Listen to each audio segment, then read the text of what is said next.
কি দেখে জিভে জল চলে এসেছে, জল না আসার তো কোনো কারণই নেই, আচার বলতেই তো জিভে জল চলে আসা।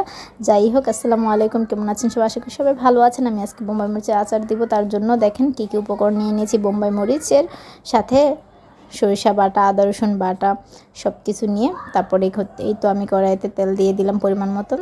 তারপরে এখানে দিয়ে দিলাম রসুনগুলো হালকা ভেজে নিব। ভেজে নেওয়ার পর আমি এখানে যা যা উপকরণ ছিল সব কিছু অ্যাড করে দিব।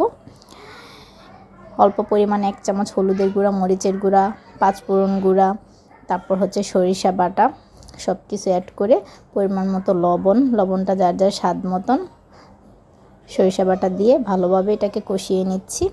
কিছুক্ষণ কষানোর পর আমি এখানে দিয়ে দিব মরিচগুলা। যেহেতু আমি 2 রকমের মরিচ নিয়েছি, কাঁচা পাকা দুইটাই, আপনারা চাইলে শুধু পাকাটা তো করতে পারেন, আর কাঁচাটা তো করতে পারেন। তো আমার মনে হয়েছে যে 2টা দিলে কালারটা অনেকটা ফুটবে, তার জন্য আমি 2টাই দিছি। কিছুটা শুকনো মরিচের গুঁড়া দিয়ে দিলাম। তারপর কিছুক্ষণ আবার ভালোভাবে নেড়ে চেড়ে নিব। তারপর এখন অ্যাড করে দিব তেঁতুলটা।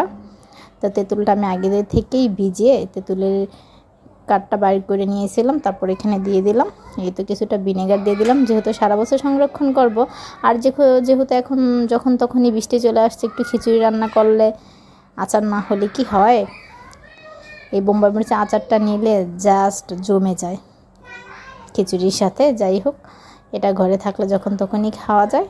এই তো আমার আচারের ফাইনাল লুকটা হচ্ছে এরকম। যদি ভালো লেগে থাকে অবশ্যই লাইক, কমেন্ট, শেয়ার দিয়ে পাশে থাকবেন। আর সময় থাকতে এখনই আচার বানিয়ে সংরক্ষণ করে রাখেন, আমার তো অনেক ভালো লাগে। যদি আপনাদের ভালো লেগে থাকে অবশ্যই। আর ভিডিওটা আমার অনেক আগের ছিল, 2-1 মাস আগে, রোজার আগের ছিল। যেহেতু ভিডিওটা মানে এডিট করা হয়নি, ছাড়া হয়নি, তার জন্য এখন ছাড়লাম। আল্লাহ হাফেজ।